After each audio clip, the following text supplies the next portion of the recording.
Audi की उल्लेखनीय वापसी। 2023 में ऑडी की प्रतिष्ठित 4 रेंगो ने अपनी चमक फिर से हासिल कर ली, जो भारतीय बाजार में लग्जरी कार ब्रांड के लिए एक उल्लेखनीय बदलाव का संकेत है। 2020 में एक झटके के बाद जर्मन निर्माता ने बिक्री में 89% की आश्चर्यजनक वृद्धि देखी, जो 7,931 इकाइयों तक पहुंच गई, जो इसके निम्नतम बिंदु से लगभग 5 गुना अधिक है। 2020 में चुनौतियों से निपटना। वर्ष 2020 भारत में ऑडी के लिए चुनौतीपूर्ण साबित हुआ। बिक्री घटकर 1,639 इकाई रह गई। सरकार के कड़े उत्सर्जन मानदंड, भारत स्टेज 6 और डीजलगेट घोटाले जैसे कारकों के कारण डीजल वाहनों की वापसी हुई, जिससे मर्सिडीज बेंज जैसे प्रतिस्पर्धियों को बढ़त लेने का मौका मिला। उपभोक्ता प्राथमिकताएं बदलना। भारत में ऑडी के प्रमुख बलबीर सिंह ढिल्लों ने उपभोक्ता प्राथमिकताओं में एक महत्वपूर्ण बदलाव पर प्रकाश डाला। जबकि 2021 में 79% हिस्सेदारी के साथ डीजल वाहनों ने लग्जरी कार सेगमेंट पर अपना दबदबा बनाया, यह 2023 में घटकर 59% हो गया। ढिल्लों ने इस बदलाव को इस धारणा को सफलतापूर्वक दूर करने के लिए जिम्मेदार ठहराया कि लग्जरी एसयूवी में डीजल इंजन होना चाहिए।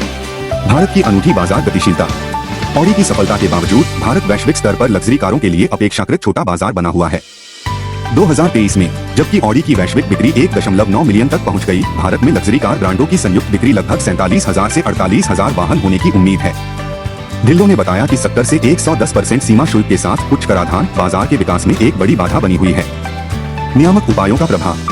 राष्ट्रीय राजधानी क्षेत्र (एनसीआर) में graded action response plan (GRAP) जैसे नियामक उपायों ने लग्जरी कार बाजार को नया आकार देने में भूमिका निभाई।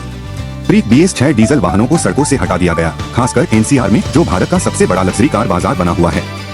इलेक्ट्रिक चुनौती और भविष्य की संभावनाएं। ऑडी इंडिया उपभोक्ता प्राथमिकताओं के बदलते परिदृश्य, विशेष रूप से इलेक्ट्रिक वाहनों (EV) की बढ़ती मांग को स्वीकार करती है। 2023 में भारत में अनुमानित 2,500 इलेक्ट्रिक लग्जरी वाहन बेचे गए। ढिल्लों ने कहा कि इलेक्ट्रिक वाहन बिक्री में ऑडी की मौजूदा 3% हिस्सेदारी 1.2 करोड़ रुपए से कम के उत्पादों की अनुपस्थिति के कारण है। इस अंतर का उसके प्रतिद्वंद्वी फायदा उठा रहे हैं। प्रयुक्त कारों की बिक्री पर रणनीतिक फोकस। ऑडी अप्रूव्ड प्लस के माध्यम से प्रयुक्त कारों की बिक्री पर ऑडी इंडिया का रणनीतिक फोकस सफल साबित हुआ है। पिछले वर्ष लगभग 3,500 कारें बेची गई, जिनमें से लगभग 1/3 अन्य ब्रांडों की थीं। ढिल्लों ने आशा व्यक्त की कि प्रयुक्त कारों की बिक्री में इस बढ़ते रुझान से अंततः आगामी खरीद चक्रों में नई लग्जरी कारों की खरीद में वृद्धि होगी। स्केलेबिलिटी चुनौतियां और भविष्य का आउटलुक। भारतीय लग्जरी कार बाजार में ऑडी की सफलता और पुनरुत्थान के बावजूद चुनौतियां बरकरार हैं। प्रदर्शन और जीवन शैली के रूप में वर्गीकृत हाई एंड वाहन बिक्री में 2023 में ऑडी के लिए 40% की वृद्धि देखी गई। हालांकि यह खंड भारत में कुल यात्री वाहन बिक्री का केवल एक अंश है। भारत में स्थानीय विनिर्माण पर विचार करने में ऑडी और उसके प्रतिद्वंद्वियों के लिए वॉल्यूम की कमी एक महत्वपूर्ण बाधा बनी हुई है, खासकर जब चीन में संपन्न ऑटोमोटिव बाजार की तुलना में।